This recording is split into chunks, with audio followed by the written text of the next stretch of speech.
Cette vidéo montre les principaux avantages dont bénéficient les utilisateurs du système de diagnostic de transformateur d'Omicron. Elle décrit les atouts des fonctions conçues pour un diagnostic précis et convivial des transformateurs. L'ensemble Omicron CPC 100 plus CP-TD1 est un système permettant une très grande variété de tests des transformateurs. Il contient un amplificateur de puissance qui peut fournir des signaux de test dans la page de fréquence allant de 15 à 400 Hz. Les problèmes de test résultant d'interférences électriques à la fréquence du réseau n'ont plus lieu d'être, car le réglage de la fréquence de fonctionnement entre 15 et 400 Hz permet d'éliminer ces interférences. On peut donc effectuer des séquences de tests à différentes fréquences et différentes tensions.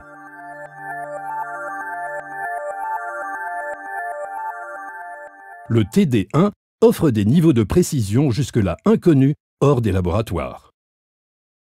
La production des rapports de test se fait très facilement et les résultats peuvent être exportés vers des applications telles que Microsoft Excel.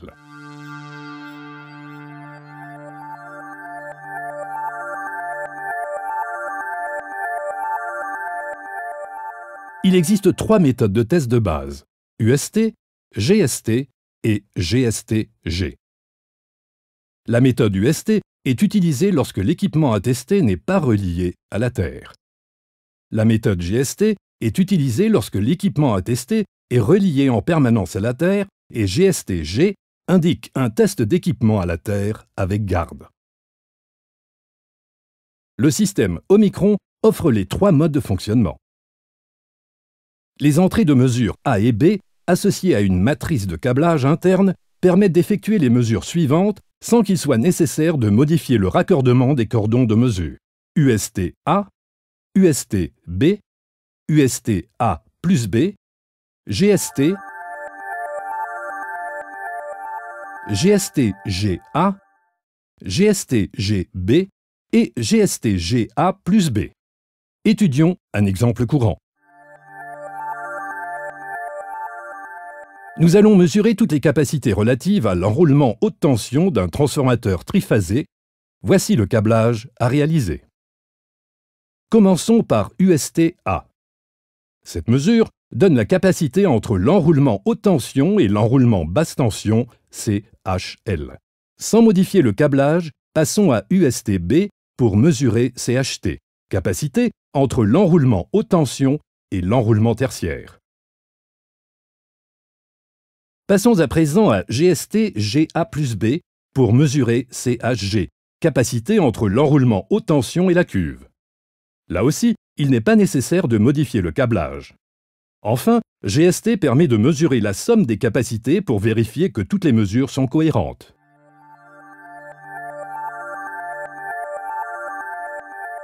La fonction d'aide montre le raccordement pour chacun des modes de fonctionnement. La mesure peut être affichée de différentes façons.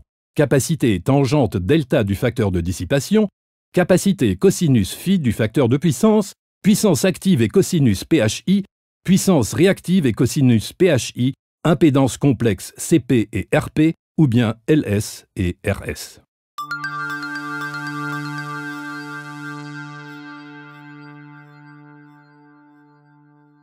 La largeur de bande de mesure peut aller de 5 Hz à 20 Hz, ce qui permet un meilleur filtrage des interférences et des mesures plus rapides.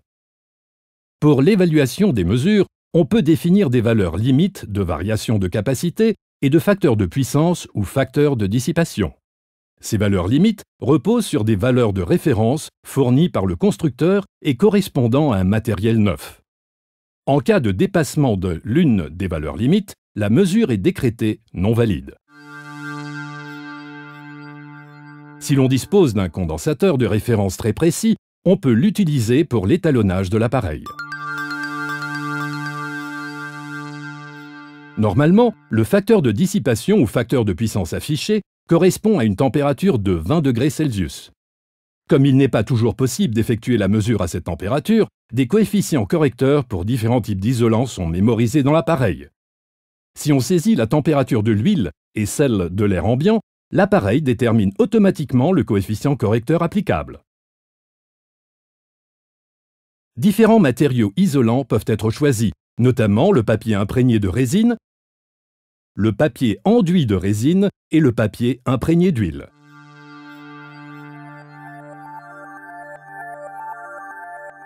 La limitation standard du courant d'entrée est de 5 ampères. Pour des courants plus élevés, on peut utiliser un transformateur de courant externe pour lequel la mesure interne effectue une compensation.